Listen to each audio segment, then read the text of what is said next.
Hey guys, welcome back to another installment of Trini Point of View, the movie I've been waiting my entire life for, Justice League. Let me start off by saying I really like this movie. If I love it, not really, but it's at that borderline of really liked it and loving it. It's that good. What I will say is that if you're a fan of the DC animated universe, which is almost always great, you're going to be a fan of this iteration of Justice League. Let's tackle the biggest question first. How does the Zack Snyder and Joss Whedon drama affect the movie? I can say without a doubt that if you're a casual movie fan and you don't pay much attention to movie news, movie drama, movie buzz, which is happening on a daily, you would not notice that there's two directors behind the camera of Justice League. I, on the other hand, will say that the opening introductions, which is the introductions and very short introductions to our heroes, felt a lot like Zack Snyder.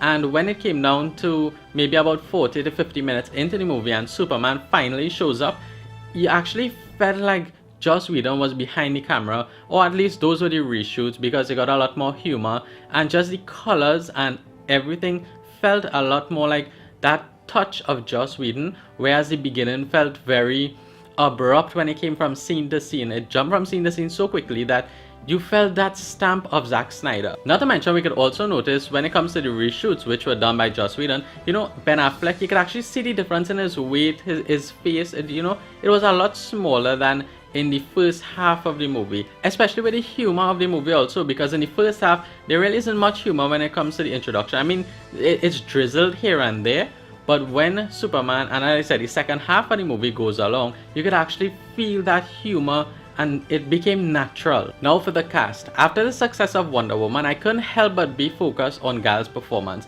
and she basically led from the front and continued being great in this role. Ben Affleck as Batman. Why?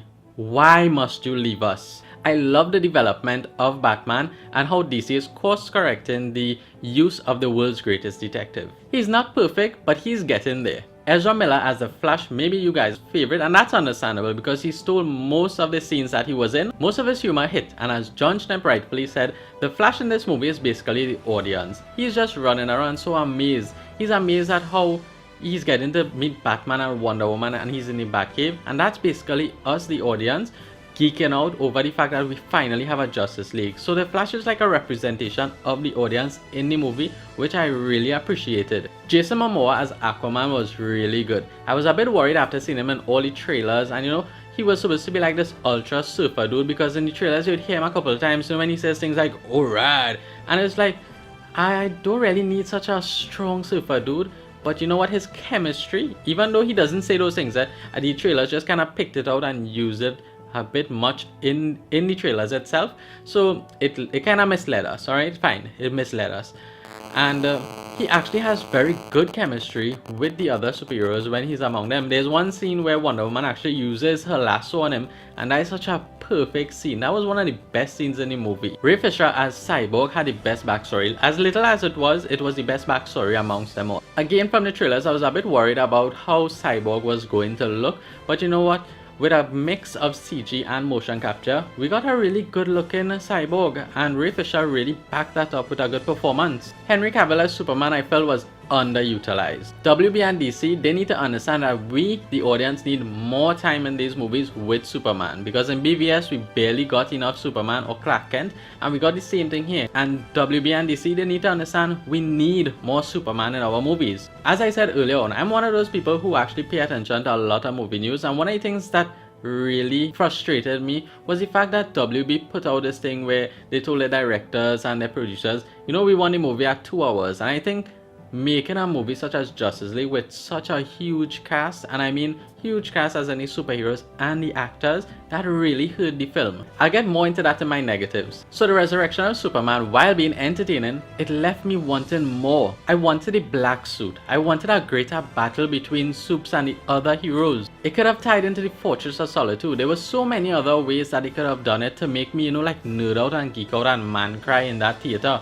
Okay, so basically, I'm happy with this new Superman, this new brighter Superman who is really like the Boy Scout that the audience really wanted, but we need more of him on screen. Now for a major spoiler. But then again, why am I saying that? Because this is a spoiler review. We had a huge Easter egg, or should I say Easter nugget of goodness for Green Lantern. It was like a brief flashback scene. In the trailers you see like this big army, similar to like Lord of the Rings, where you see two armies kind of running into one another. It was very small, and you actually saw one of the Green Lantern from the Green Lantern Corps flying in, and one of his constructs actually like cleaning up some of the Parademons. And if that's a clue or a hint at what's to come in the Green Lantern Corps movie, I am all in. Now, onward to some negatives. WB restricting this movie to 2 hours was a huge mistake. Some scenes felt very rushed, and those main scenes that felt rushed were the introductions of the characters early on in the movie. And those are the scenes that really would have, I mean, if you're not a nerd and really into comics like I am, or a lot of us are, who would actually go and line up to see this on the opening day.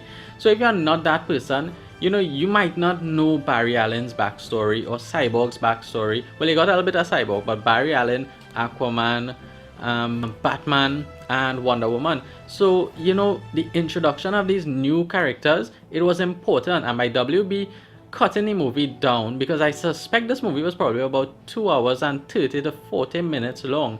And WB doing that really hurt in the regular moviegoer's understanding of where the Flash and Cyborg especially came from. While still being watchable, I mean, anybody could pick up one of the trailers and you would see how much of the movie is cut out, because in the trailer you see different background stories for Cyborg, and you're not seeing that in the movie. So it's that easy to pick out how much of those scenes that were cut from Justice League. Not to dwell on this 2-hour cut of the movie, but it's things like this that hamper this movie from being great instead of really good. Because with those added scenes, we could have actually got more scenes like when Wonder Woman and Batman, well not Batman, Bruce Wayne actually kind of faced off against one another, and those are the moments that we would have gotten to really attach ourselves to these characters. Take for instance that same scene with Wonder Woman and Bruce Wayne. I mean, I'm sure there were other scenes like that where the superheroes disagreed with one another, and no way in Apocalypse you could tell me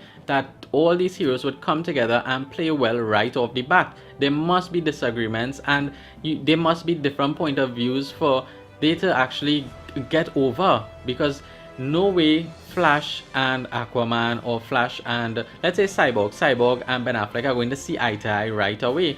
And we needed moments like these to help the audience to understand how they came from, basically like in Civil War. Oh God, I hate having to refer to Marvel, but you know, everybody has to be apart before they could come together, and that would have helped us on a journey of seeing how great the camaraderie is and help us to build with the Justice League. There was also this one family that the film kept cutting back to, and I'm yet to understand why they were a focus of the movie and why they weren't cut from the final product instead of the character's backstory. Steppenwolf sounded great, but needed that touch of practical effects and motion capture. And after seeing what they did with Ray Fisher as Cyborg with his motion capture, I think Steppenwolf lacked in that department. Generally, the CG wasn't all there, and maybe the biggest sign of that was Henry Cavill's mustache, because throughout the movie it is noticeable. I mean, they tried to cover it up, but being in such a big news thing and everybody talking about it in the lead up to it, that's why with all those reshoots,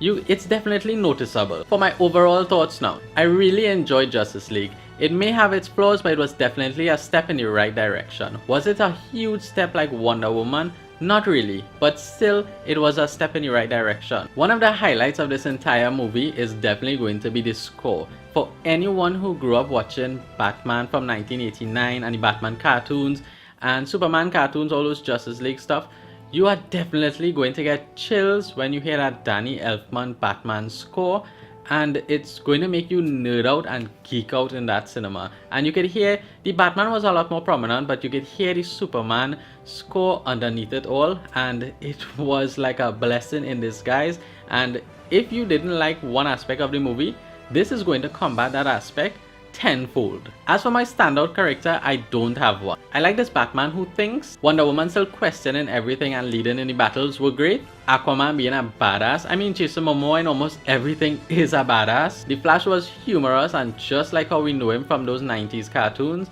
And when he was in motion, it was really cool. Cyborg looked really good and fit really well into the league. Superman coming back was rushed, but when he came to his senses, I think this is the Superman most fans wanted. I'm giving Justice League an 8.5 out of 10. It's fun, entertaining, and really set up a lot of movies that come without being forced. It also helped to tie up a lot of loose ends from previous movies, which was actually seamlessly done. Okay, I think I've gone on long enough because debates and nerdgasms about this one can go on forever. If you're a fan of DC animated movies, you're going to have a great time with Justice League. If you're a fan of DC Comics, you should be pleased with the course correction that WB, DC and Jeff Johns are making right now. As for Justice League, if you can't tell, I really enjoyed this movie. 8.5 is, maybe if I see it a couple more times it might go up to a 9, but right now it's a 8.5, and basically you go and see for yourself and judge for yourself. But I'm really happy with this one, and I'm really happy with the direction that WB and DC that they're taking. I'm really happy with this new brighter Superman. I'm really happy with this lighter universe. I'm pretty happy that Joss Whedon stuck his hand in there with those reshoots, and I just can't wait for more. I don't know how long we have to wait for this Justice League 2, and I think we have to wait almost a whole year for another installment in the DC universe. But it's too long because we need more, and we need more right now. We could go to the cinema 6 months from now to see another Justice League, because forget about the critics. Everyone who's going to see this movie and everyone I spoke to is only saying good things. So to hell with Rotten Tomatoes and IMDb and all of those crappy sites. We need more Justice League, DC. We need more Justice League. Alright guys, thanks for checking out another installment of Trini Point of View. Remember to hit me a thumbs up. Comment down below your thoughts on Justice League and Superman, Batman, Wonder Woman, Flash, Aquaman and Cyborg, and that little Easter egg of Green Lantern. Hit that notification bell so you get notifications anytime I post new videos, and smash that subscribe button. And as usual, see you again. Come together.